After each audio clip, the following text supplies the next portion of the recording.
Page number 44। रुकिए मौलवी जी, मैं इन्हें जान से मार देता हूँ। रामचंद्र चेटी बोले, पाजी कहीं के हिंदू मुसलमानों की एकता में विघ्न डाल रहे हो। हम अनत्याचारी असहकारियों पर कलंक लगाते हो। परंतु मौलाना इतना अधिक आतंकित हो गया था कि अब उसका साहस पुनः उन दोनों के समीप जाकर अपनी डिठाई प्रदर्शित करने का नहीं हो पा रहा था। वह धीरे धीरे सभा से निकल कर चल पड़ा। उसके साथ ही साथ माला हाथ में लेकर बैठा हुआ मौलवी सभा से खिसकता हुआ दिखलाई दिया। किंतु उस व्यक्ति ने मौलवी को द्वार में ही रोक लिया और अपने बदले के वेश का परित्याग कर उससे बोला कि मुझे पहचाना कि नहीं। मौलवी आश्चर्यचकित हुआ और बोला, अरे क्या तू कंबू है? कंबू बोला, हाँ। और तू तो वही मौलवी है ना जो हम थियाओं को मुसलमान हो जाने पर ब्राह्मणों, क्षत्रियों और नायरों की कन्या बांट कर देने का दावा करता है। तिरुंगाडी नामक ग्राम की मुख्य मस्जिद में अली मुसेलियर बैठा हुआ था। उसके आसपास हाथों में भाले और तलवार आदि लिए हुए सैकड़ों मोपलों का समूह भी विद्यमान था। उनमें से कुछ के पास बंदूकें भी थी। उनमें से कुछ ही दूरी पर मोपलों की स्त्रियां, बालक तथा अन्य लोग एकत्र हुए थे। वे सभी बीच में अल्लाह अकबर की गर्जना कर रहे थे। उनमें से कई को घाव भी लगे हुए थे जिनसे रक्तस्राव हो रहा था, और कई तो विहल भी पड़े हुए थे। अली मुसलियर के समीप ही रक्त से सरोवर हुए 3 लोगों के शव पड़े हुए थे। बड़ी ही उतावली सहित अली मुसेलियर बोला, कासिम, तुम उन काफिरों को अभी तक लाए नहीं। अल्लाह तू यशस्वी है, तूने हमको मुसलमानों को विजय प्रदान की है। मैं तेरा अनंत उपकार मानता हूँ। इस अंग्रेजी राज्य की बोटियों उखाड़ दी जाएं। इस अरनाड़ तालुके में आज कोई कचनूरी अछूती नहीं बची। कोई गोरा चेहरा भी अब दिखाई नहीं देता। बस यारो, अंग्रेज राज्य खत्म हो गया है। अल्लाह अकबर, अल्लाह अकबर यारो। परंतु अभी तो काफी काम करना बाकी है। इस वह मौलवी जिसे आप पहले से परिचित हो चुके हो बोल उठा। उसने यह भी कहा कि आप किस कारण से इस अंग्रेजी पुलिस के रक्त के स्नान कर पाने में सफल हो पाए, तो खिलाफत के कारण। परंतु ये अंग्रेजों की पुलिस में हैं कौन? देखो ये काफिरों के शव। ऐसा कहते उस मौलवी ने अली मुसेलियर के पैरों के पड़े हुए उस सिपाहियों के शव में से एक पैर से सिर काट लिया और चोटी से पकड़कर उस लटकाए हुए बोला, यह देखो इन अंग्रेजियों के सिपाही कौन है। यह है काफिरों द्वारा स्त्रियों के समान रखी जाने वाली चोटी। यह दूसरा सिपाही, हाँ देखो इसकी भी चोटी है। तीसरा सिपाही, देखो इसके सिर पर भी चोटी है। किंतु जब उसने उस तीसरे का शव का सिरोच्छेदन किया तो उसकी चोटी खोजने का प्रयत्न किया तो उसने नरमुंड में कहीं चोटी दिखाई नहीं दी। कहानी यह था कि वह तीसरा सिपाही मुसलमान था, किंतु फिर भी मौलवी खींचता हुआ बोला, यह भी हिंदू ही है। ये हिंदू लोग भी अंग्रेजों के समान भी ही हमारे शत्रु हैं। ये अंग्रेजों के आदेश अनुसार ही मुफलों पर गोलियां बरसाते हैं। कोई मुसलमान अंग्रेजों के देवताओं के कहने पर भी मुसलमानों पर गोली वर्षा नहीं कर सकता, उनके विरुद्ध नहीं लड़ सकता। सभा में एक जोरदार आवाज गूंज उठी, कभी नहीं, सभी मुसलमान एक हैं। मुसलमान मुसलमान के विरुद्ध कभी नहीं लड़ सकता, लड़ता भी नहीं और लड़ेगा भी नहीं। सभा में हुए इस शोरगुल से और अधिक प्रोत्साहित होकर मौलवी बोला, कभी नहीं। खलीफा के जर्मनी के एक साथ मिल जाने के कारण सभी मुसलमान अंग्रेजों के विरुद्ध खड़े हुए थे। अंग्रेजों को एक मुसलमान सिपाही तुर्कों के विरुद्ध लड़ने के लिए नहीं मिल पाया था। एक भी नहीं मिलेगा। सभा में गर्जना हुई। अंग्रेजों ने हजारों पठान हिंदुस्तानी मुसलमानों को लड़ने के लिए भेजे थे और सब ने लड़ने से इनकार कर दिया था। सभी ने लोग चिल्ला उठे, जो मुसलमान तुर्कों के विरुद्ध लड़ रहे थे वे सब तुर्कों के साथ मिल गए थे। सभी तुर्कों के साथ मिल गए हैं। सभा में स्वर गूंज उठा। इस प्रकार अंग्रेजों में शिविर में सब औषधि मात्र के लिए एक मुसलमान ढूंढा नहीं मिल पाता। अंततः अंग्रेजों की पराजय हुई। खलीफा इंग्लैंड तक जा पहुंचे थे, लंदन तक। सभा में गर्जना हुई। जर्मन तुर्कों का मित्र हो गया है, वह ईसाई था। उसे अनश्वर पाशा ने कहा, आज तक हमने सहायता की है, परंतु अब यदि तू मुसलमान होगा तो दोस्ती कायम रहेगी, नहीं तो आधे मिनट में ही तेरा बर्लिन नगर को धूल में मिला दिया जाएगा। तब केसर बोला, तुम जो कह रहे हो वही बात सत्य है। ये परमेश्वर ने यह आज्ञा दी है कि मुसलमान सभी गैर मुसलमानों से अधिक बलशाली हैं। सूरतुल मुजादिक इस अध्याय में कुरान में यह कहा जाता है कि तुम बर्लिन का नाश करो, मैं मुसलमान बनाता हूँ। ऐसा कहकर ऐसा कहते हुए केसर मुसलमान हो गया। सभा में नारा गूंज उठा। और कैसर का अनुकरण करते हुए अमेरिका का जार भी मुसलमान हो गया। एकत्रित जन समुदाय गरज उठा और अमेरिका के जार तथा कैसर को अपने दाएं बाएं हाथ की ओर खड़ा करके अनश्वर पाशा ने फ्रांस की मस्जिद में नमाज पढ़ी। अनश्वर पाशा बड़ा पक्का मुसलमान था। वह रोज दारू पीता था, तो इसमें कोई चिंता की बात नहीं। सभा में लोग गरज उठे, अब जितने भी टोपी वाले हैं सभी मुसलमान हो चुके हैं। अब केवल अंग्रेज व इन अंग्रेजों का अन्न खाने वाले, उनकी सेना में भर्ती होकर हमसे लड़ने वाले हिंदू ही अपना काफिराना त्यागने के लिए तैयार नहीं है। उन्हें काफिरानापन छोड़ना होगा। वे अमेरिका के जार से अधिक शक्तिशाली तो नहीं है, उनके दांत तोड़ दिए जाएंगे। सभा गरज उठी। मालाबार में अंग्रेजों का राज्य उलट देने वाले वीरों, अब यह कार्य तुम्हें अपने हाथों में लेना होगा। इस वाक्य के सुनते ही तुमुल गर्जना सभा में हुई। अल्लाहू अकबर! पकड़ो हिंदुओं को, मारो हिंदुओं को, मुसलमान बनाओ काफिर को। उस समय कासिम ने अली मुसेलियर ने कहा, हुजूर ये देखिए, वे काफिर इधर पकड़ कर लाए गए हैं। अली मुसेलियर उतावली सहित बोले, इनको इधर ले आओ। उसी समय 6 सशस्त्र मोपलों के पहरे में 4 हिंदू ग्रस्त अली मुसेलियर के समक्ष लाकर खड़े कर दिए। ये कौन थे? इनमें से पहला गृहस्था महानंदी, दूसरा माधव नैयर, तीसरा राम चेटी और चौथा नंदीदत्त। कालीकट में खिलाफत संबंधी सभा में किए गए निश्चय के अनुसार ये चारों ही हिंदू नेता अर्नाड तालुका के हिंदुओं के से आंदोलन के लिए चंदा एकत्र करते हुए घूम रहे थे।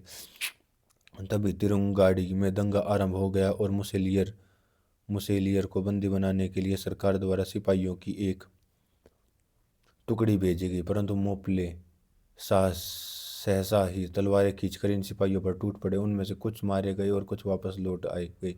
इस वार्ता के विजय के समान प्रचारित होते ही यत्र तत्र मोपलों के ने विद्रोह आरंभ कर दिया। एक अठवाड़े की अवधि में ही एक प्रकार से संपूर्ण अर्नाड तालुके पर मोपलों का अधिकार ही हो गया। इस तालुके में एक भी अंग्रेज अधिकारी नहीं रह गया था। कोई भी तारघर अथवा सरकारी थाना नहीं रहा। अली मुसेलियर ने अपने आप को मोपालों का सरदार समझते हुए इस बात का निर्णय करने के लिए यह सभा बुलाई थी।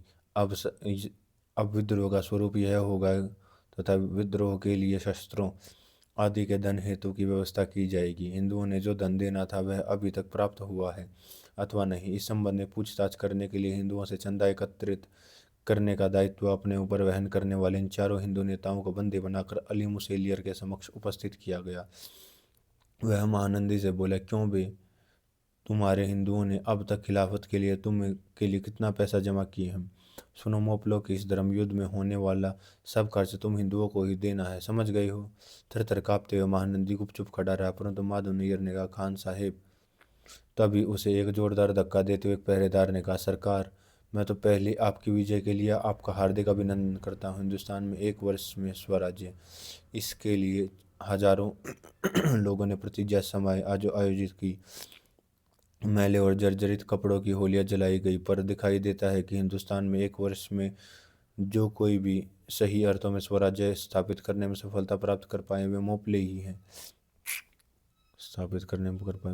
हैं। आज इन 2-3 तालुकों में वस्तुतः अंग्रेजी सत्ता नष्ट ही हो गई है। अब हिंदू मुसलमानों की एकता सुदृढ़ तथा विस्तृत आधार पर किस प्रकार की जा सकती है, इस प्रश्न पर आप पहले विचार कीजिए। इस प्रश्न पर विचार करने के लिए ऐसी तुम्हें क्या ही पड़ी है? मौलवी ने बीच में ही बोल उठा, छी छी, यह ऐसा कैसे हो सकता है? आपको अपने हिंदू बांधवों को साथ लिए बिना यश प्राप्त नहीं हो सकता। स्वराज्य में हिंदू भी साझेदार हैं। खिलाफत आंदोलन में हिंदुओं ने सहायता की है, यह उनकी खरी उदारता ही है। वे यद्यपि काफिर हैं, किंतु उन्होंने भी आप मुसलमानों को न्याय देना ही होगा। क्या स्वयं पैगंबर ने भी मूर्ति पूजकों के साथ किए गए स्नेह में करार का पालन नहीं किया था? इस प्रकार गंभीरता सहित विचार करते हुए एक सुशिक्षित प्रतीत होने वाले मुसलमान ने कहा, उसने पुनः कहा, हे मुसलमान, हिंदुओं पर सख्ती करके उनसे यदि तुम वैर मोल लोगे तो तुम्हें अंग्रेजों के विरुद्ध विजय कदापि प्राप्त नहीं हो सकेगी। यह बात ध्यान में रखो कि मोपले ही हैं ही कितने, मुट्ठी भर ही तो हैं। यह सुनते ही उस सुशिक्षित मुसलमान पर क्रोधित होकर बड़बड़ाते हुए मौलवी बोला, पर यह पढ़ो, मेरे पास एक पत्र आया है। अफगानिस्तान अमीर 60,000 सैनिकों को लेकर कल ही पेशावर पहुंचा। आज कल वह लाहौर में है। अल्लाह अकबर, अमीर ने दिल्ली को घेर लिया है। वह सभा में यह घोषणा हुई और उत्साह में जयध्वनि अभी गूंजने लगी। मौलवी पुनः बोला, तुम पैगंबर का उल्लेख करते हो तो मैं तुमसे पूछता हूँ कि सूरतुल तौबा इस अध्याय की 73वीं आयत में क्या बात कही गई है? उसमें ऐसा ईश्वरीय वचन नहीं है कि यह मुसलमानों, तुम नास्तिकों, मूर्ति पूजकों, दम्भियों के विरुद्ध जिहाद करो और उन पर सख्ती करो। कारण यह है कि वे ऐसी किए जाने के ही पात्र हैं। दम्भियों में से एक तू है, इसलिए ऐसी बात कर रहा। तू मुसलमान भी नहीं। अरे इसके तो दाढ़ी भी नहीं है, इसकी दाढ़ी भी दिखाई नहीं देती। यह मुसलमान नहीं है, यह तो हिंदू है। पकड़ लो इसको, मारो इसको, ले जाओ यहाँ से इस हिंदू को। इस प्रकार के अतिशय उत्शोभक उद्गार व्यक्त करते हुए सभा में उपस्थित लोग पुनः आगे बढ़ने लगे। माधव नैयर साहस संजोकर बोला, स्वराज्य तथा हिंदू मुसलमानों की एकता के लिए आप सब ने अनेक बार प्रतिज्ञाएं ग्रहण की है। साथ ही हिंदुओं ने भी मुसलमानों पर विश्वास रखकर चिंता एकत्रित करना आरंभ किया है। इस विद्रोह में के अनेक नेता हिंदुओं पर अत्याचार किए जाने की बात कहते हैं। इस विद्रोह से पूर्व ही हिंदुओं को मुसलमान बनाने की गुप्त योजना बनाए जाने का भी चर्चा होती है। इन्हीं सब बातों को देखकर ये हिंदू जन इस विद्रोह में सहायता देने में संकोच प्रदर्शित करते हैं, इनमें तो कोई संदेह नहीं। फिर भी हमने 10,000 रुपये खिलाफत के लिए कार्य लिया है और भी अधिक धन संग्रह का कार्य जारी है, परंतु स्वराज्य और हिंदू मुसलमानों की एकता बसकर काफिर। अली मुसेलियर ने बड़े उतावलेपन का प्रदर्शन करते हुए कहा, यह हिंदुओं का किंतु और यह करते हुए कहा, इन हिंदुओं का यह किंतु और परंतु तो आमरण समाप्त ही नहीं होगा। यह व्याख्यान देने वाले और सुनने वालों की सभा नहीं, यहाँ तो मरने और मारने का बाजार खुला। हमें तो तुम्हें एक शब्द में ही उत्तर देना होगा। एक आज्ञा होगी और तुम पर प्रहार हो जाएगा। उसने सभा में उपस्थित सभी लोगों को एक बार दृष्टिपात किया और सभा में यह आवाज़ गूंज उठी, देखो सभी मुसलमान बनो। एक ही शब्द में इस विद्रोह का स्वरूप स्पष्ट हो जाएगा। ये हिंदू लोग स्वराज्य और एकता की बातें करते हैं। मैं समस्त संसार को यह बता देना चाहता हूँ कि स्वराज्य का अर्थ है खिलाफत राज्य और हिंदू मुसलमान की एकता का तात्पर्य सभी हिंदुओं का मुसलमान हो जाना। बस अब किसी ने वाद विवाद किया और एक भी शब्द मुख से निकाला तो उसका सर धड़ से पृथक कर दिया जाएगा। स्वराज्य का तात्पर्य है खिलाफत राज्य, एकता का तात्पर्य भी एक मुसलमान जाति बना देना है। अली मुसेलियर की जय। अली मुसेलियर गाजी है। सभा में सभी दिशाओं में यह ध्वनि कलोल आरंभ हो गया। हाँ चल, अली मुसेलियर पुनः बोला, ए महानंदी, तू एकता के लिए मुसलमान होता है अथवा नहीं? थर कांपते हुए महानंदी ने, सभी धर्म में समान है, मुख्य धर्म है अहिंसा। रक्त से सनी तलवार को एक झटका देते हुए अली मुसेलियर ने कहा, यह दरी अहिंसा। व्याख्यान बंद करो। बोलो, मुसलमान होते हो या अथवा नहीं? महानंदी बोला, होता हूँ, मुझे मारिएगा नहीं, मैं मुसलमान हो गया हूँ। मुसलमान नहीं बनूंगा, ऐसा कहने से तुम्हारा मन को कष्ट होगा और ऐसा करना अहिंसा तत्व के लिए सर्वथा विरुद्ध है। मैं मुसलमान हो जाता हूँ। हाँ चल तू माधव नायर होता है कि मुसलमान नहीं? अपनी संपूर्ण शक्ति को एकत्रित कर सांस बांधते माधव नायर ने कहा, जा मैं मुसलमान बनने के लिए तैयार नहीं हूँ। मारो मारो, एकदम कोलाहल गूंज उठा। जिस किसी भी मोपले ने देखा वही काफिर को सर्वप्रथम मारने का पुण्य प्राप्त करने की इच्छा से प्रभावित होकर तलवार लेकर नायर पर टूट पड़ा। नायर के शरीर पर एक साथ 20-25 तलवारों के प्रहार और उसके शरीर की छोटी छोटी बोटी बिखर गई।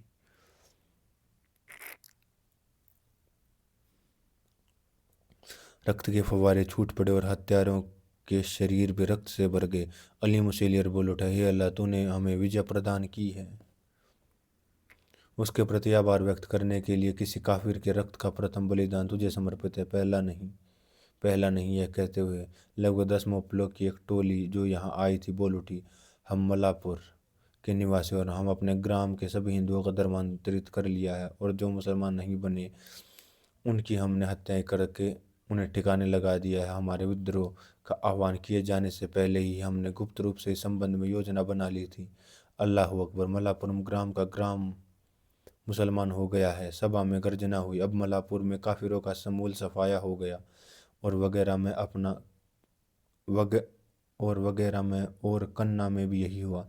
एक के बाद एक टोली यहाँ अपने अपने पराक्रम की घोषणा कर रही थी। उनकी घोषणाओं की प्रतिध्वनियों से संपूर्ण सभा में कोलाहल मच गया था। बस मौलवी बोला, बस अब यह राज्यसभा विसर्जित की जाती है, बाकी बातों पर कामों पर कल विचार किया जाएगा। तब तक यही ईमानदारों, तुम 10 दिशाओं में प्रयाण करो, ग्राम ग्राम में जाओ और देखो वहाँ जितने हिंदू मुसलमान बनाए जा सकते हैं उन्हें मुसलमान बनाओ और जो मुसलमान होने को तैयार न उन्हें पकड़ कर मेरे पास ले आओ और यदि वे यहाँ आने को तैयार न हों तो उन्हें वही जान से मार डालो। आज के पश्चात अपने मलबार में इस खिलाफती राज्य के में कोई भी अन्याय व अधर्म का कार्य नहीं कर सकता। मैं यह कठोर आज्ञा प्रसारित करता हूँ, जो कोई भी मूर्ति पूजा करे, कुरान को न माने तथा मोपलों ने जिसे धर्मयुद्ध कहा है उसमें सर्वस्व समर्पित न करे, ऐसे 3 महापाप जो व्यक्ति भी करे उन सभी लोगों के लिए तत्काल वध और परलोक में नरक अग्नि में झोंके जाने की व्यवस्था की गई है।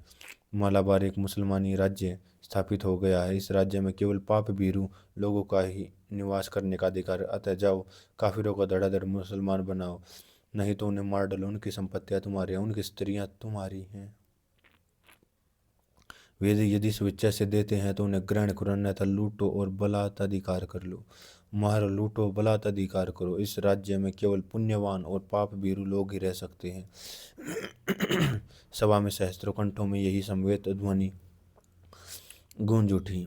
सायंकाल था। किसी ने दीपक तो किसी ने मशाल जलाई, कोई पूर्व दिशा में बढ़ चला तो किसी ने पश्चिम की ओर प्रयाण किया। इन हजारों लोगों के शरीरों में मानो शैतानी प्रविष्ट हो चुका था और वे हिंदुओं का शिकार करने के लिए दौड़े चले थे।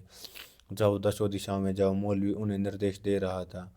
ये थे वे शब्द। उस समय इसी भारत भूमि में बोधि वृक्ष की शीतल छाया के तले बुद्धत्व प्राप्त करके गौतम ने अखिल विश्व के प्राणी मात्र के प्रति दया की भावना से द्रवित होकर इन शब्दों का उच्चारण किया था।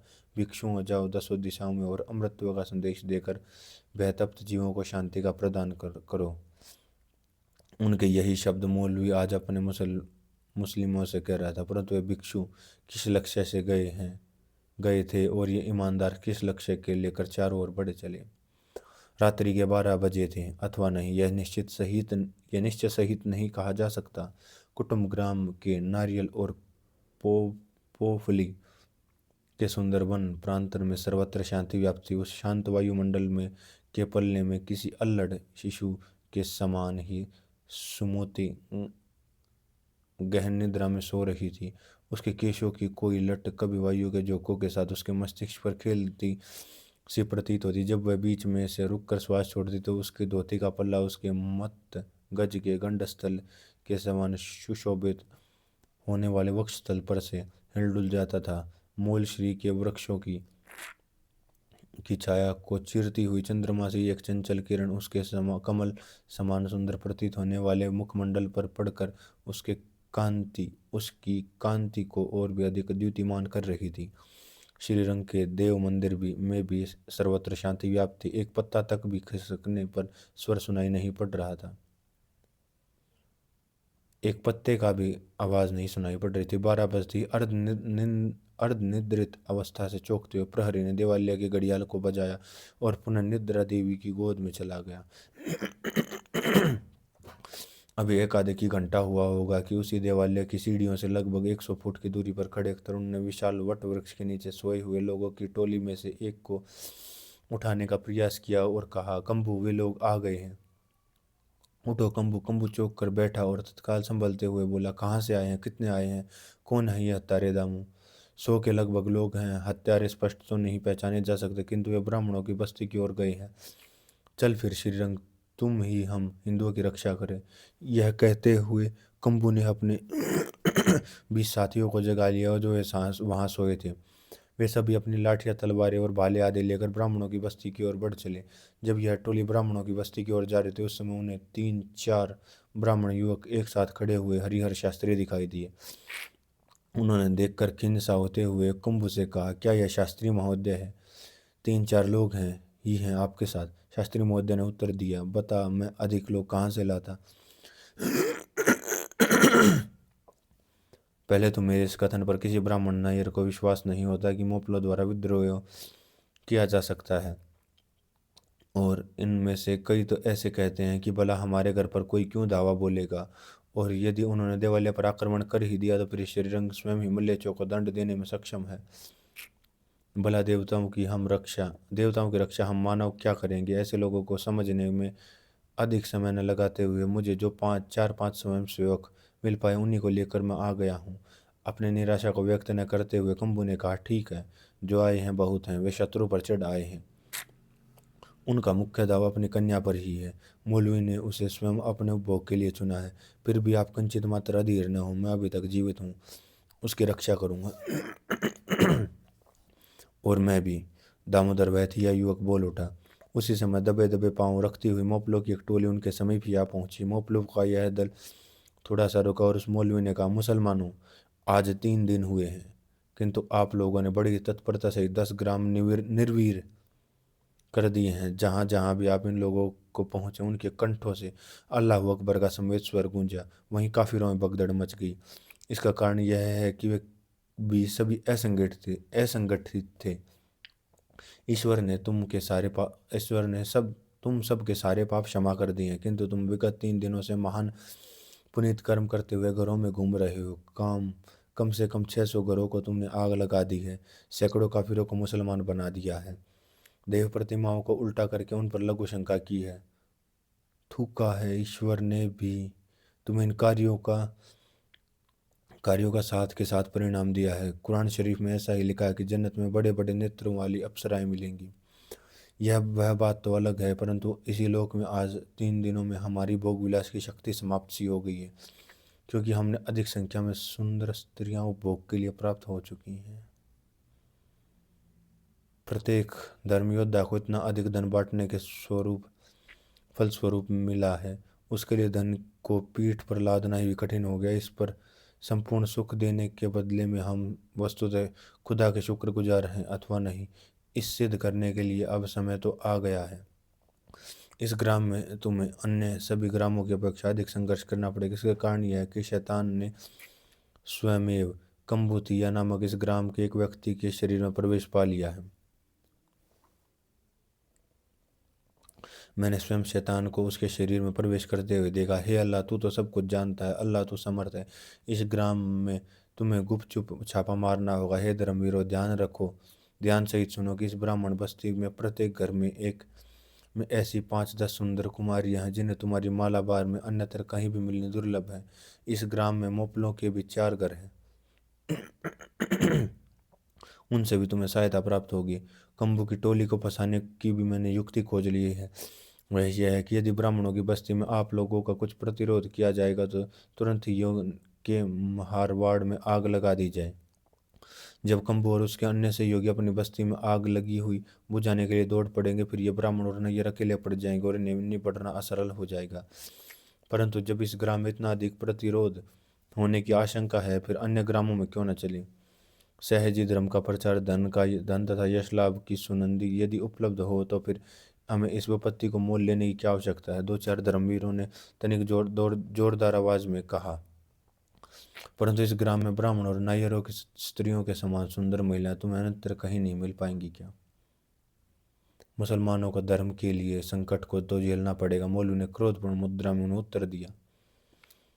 अभी उनमें यह वार्ता चल ही रही थी कि कुंभुतैया की टोली ने इनके ऊपर दावा बोल दिया। सहसा में भयंकर कोलाहल गूंज उठा। यद्यपि कुंभू इन लोगों की संख्या के संबंध में सूचना मिली थी, ये इससे कहीं अधिक थे, लगभग 200 के लगभग थे, किंतु कंबू ने यह पहला प्रहार इतनी जोरदार किया कि मौलवी की मंडली पर एक धाक बैठ गई और उन्हें भगदड़ मच गई। किंतु उसी समय मौलवी के संकेतानुसार उनकी मंडली के कतिपय व्यक्तियों ने महारवाड़े में आग लगा दी। अग्नि की प्रचंड लपटों और निद्रा की गोद में सोते हुए महारों के घरों से उठने वाले कोलाहल को सुनकर कम्बू की टोली में सम्मिलित थी या अपने घरों की ओर भागने लगे। मौलवी ने भी सभी समय सहसा ऐसा प्रदर्शित किया कि मानो उनकी मंडली का लक्ष्य अब ब्राह्मणों के घरों द्वारा नहीं अपितु देवालय ही है। मुसलमानों की एक बड़ी भीड़ श्रीरंग के पावन देवालय पर टूट पड़ी। उस समय कम्बू ने यह आह्वान भी किया था कि अपने ग्रहों की रक्षा करने की अपेक्षा देवालय की रक्षा करना श्रेयस्कर है। किंतु यह सुनने पर ज्योतिया कम्बू का साथ छोड़कर अपने घरों की ओर भाग निकले। उनकी चिंता न करते हुए कम्बू अपने उन 10-15 विश्वस्त सहयोगियों को साथ लेकर देवालय के द्वार पर जा पहुंचा। परंतु अब उसके साथ उसका नितांत विश्वास पात्र तरुण दामोदर नहीं था। उसने दामोदर को उस निष्पाप और निष्कलंक सुंदर कुमारी की रक्षा के लिए भेज दिया था। चारों ओर हुकारे गूंज उठी और कुट्टम ग्राम के साक्षात प्रलयकाल सा दृश्य उपस्थित हो गया। उस ग्राम में रहने वाले 4-5 मोपलों के घर में जो हथियार छिपा रखे थे, मोपाला स्त्रियां उन्हें मुसलमानों में वितरित करती हुई दृष्टिगोचर हो रही थी। मोपला स्त्रियां उन्हें वितरित करती हुई दृष्टिगोचर हो रही थी। एक वृद्धा मोपला स्त्री के हाथ में एक चिराग और दूसरे हाथ में फूस लिए हिंदुओं के घरों में आग लगाती हुई इधर उधर त्वरित गति से घूम रही थी। हिंदुओं में से अनेक भाग निकले थे, वो तो कई काल के गराल में चले गए थे। कम्बू ही अपनी मुट्ठी भर सहयोगियों सहित श्रीरंग देवालय के द्वार पर जूझ रहा था। यत्र तत्र अग्निशिखाएं उभर रही थी। असावधानी के कारण संकट की विकरालता और भी बढ़ गई थी। विपन्न जनता त्राही त्राही कर उठी थी। जब मुसलमानों ने देवालयों पर भी इतना प्रबल आक्रमण किया था कि किंतु इन आक्रमणकारियों की भीड़ में मौलवी कहीं दिखाई नहीं दे रहा था। इसका कारण यह था कि वह अपने कतिपय चुने हुए व्यक्तियों को साथ लेकर श्रीरंग की मूर्ति की अपेक्षा भी अपने नेत्र को अधिक रमणीय देखने वाली तथा हृदय को मोह लेने वाली देव मूर्ति को नग्न करने के लिए उस ब्राह्मण बस्ती की ओर से कुमारी के शय्यागृह की ओर ताक लगाए बढ़ता जा रहा था।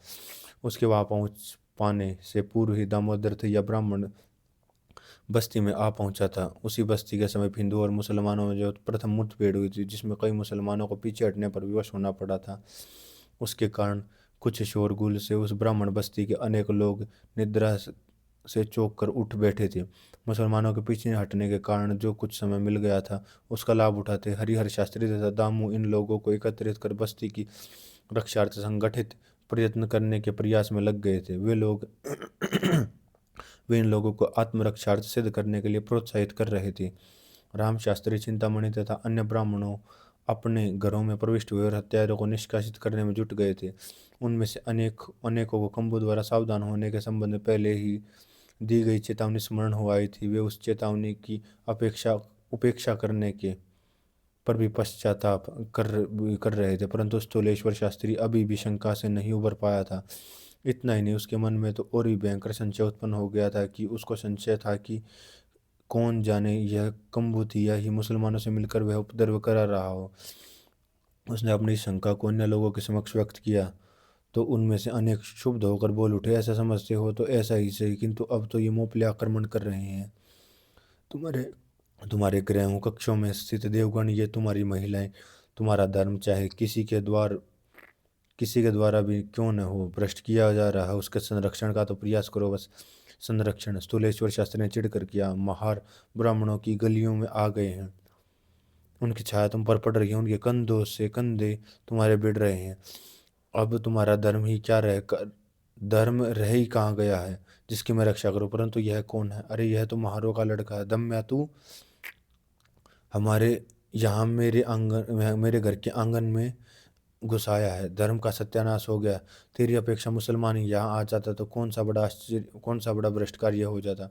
शांत हो जाओ स्थूलेश्वर, चिंतामणि ने कहा। स्मृति में भी लिखा है कि आपातकाल में छुआछूत का भेद नहीं किया जाना चाहिए। और फिर भी यह शूरवीर थी या युवक तो कितने केवल हिंदुत्व का अभिमान लेकर ही संघर्ष कर रहा है। परंतु उस आपत्त प्रसंग को तो हम पुराणों में ही रहने दो।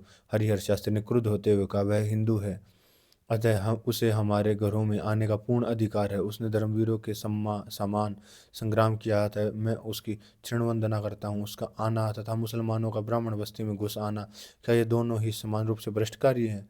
हाय हाय, अब थोड़ी देर बाद ही यह सिद्ध हो जाएगा कि थिया महार और मांग अपने हाथों में तलवार संभालकर हिंदू धर्म के रक्षार्थ यहाँ आए हैं। और वे जब वे तुम्हारे प्रांगणों में खड़े हैं तभी तक तुम्हारे देवता तुम्हारे घरों में देवकक्षों में हैं। अग्नि अग्नि कुंडों में प्रज्वलित हो रही है, तुम्हारे गले में यज्ञोपवीत लटके हुए हैं, प्राण शरीर में विद्यमान है।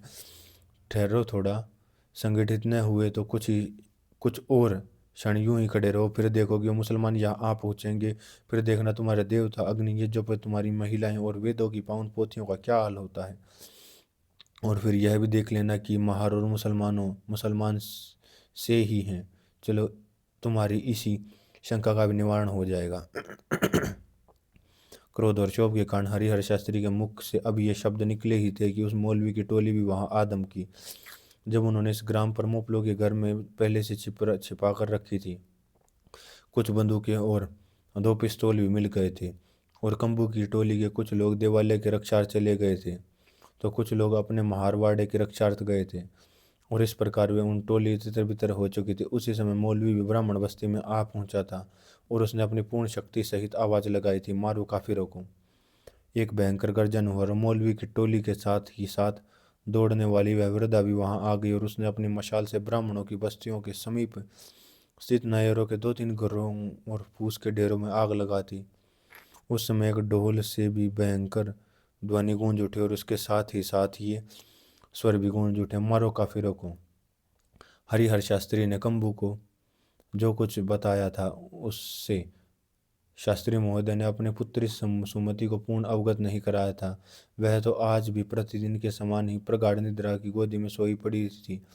चंद्रमा की एक किरण भी उसके चेहरे सौंदर्य शरीर का दर्शन निर्भयता से करने के लिए वृक्षों की ओर से सिरकती हुई सी शंख के समान मनोहर उसके कंठ पर पड़ रही थी और उसके कंठहार के समान सुशोभित हो रही थी। उधर वायु के मंद मंद झोंकों से उड़ता हुआ उसकी साड़ी का पल्ला भी चंद्रमा की इस चंचल सी किरण को चंद्रहार के समान ही मनोहर दिखाई देने वाले उसके वक्षस्थल पर पड़ने से मानो रोकने का प्रयास कर रहा था।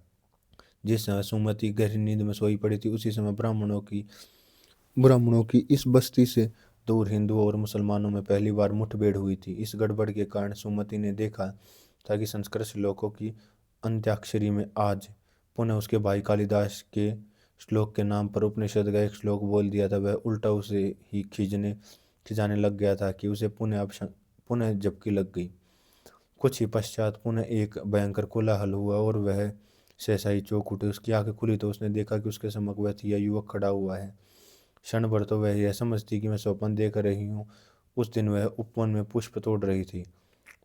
उसी दिन का दृश्य आज स्वप्न में दिखाई दे रहा था, परंतु क्षण भर में उसका दृश्य का भयंकर रूप उसके समक्ष स्पष्ट हो गया।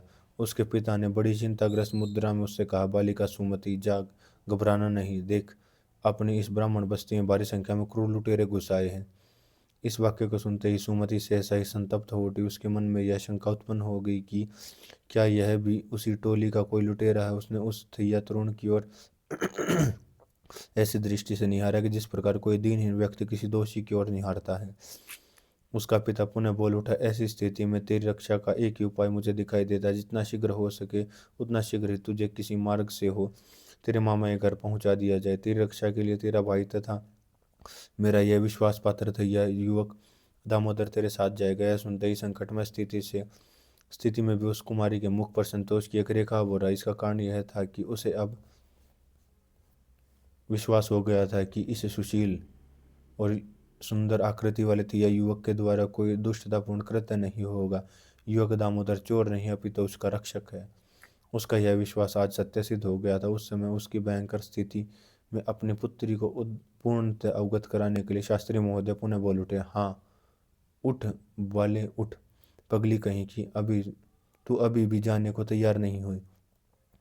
उधर ढोल की आवाज बढ़ रही थी, अग्नि की प्रचंड ज्वालाएं फैलती जा रही थी और विनाशकारी कोलाहल भी अधिक प्रचंड होता जा रहा था।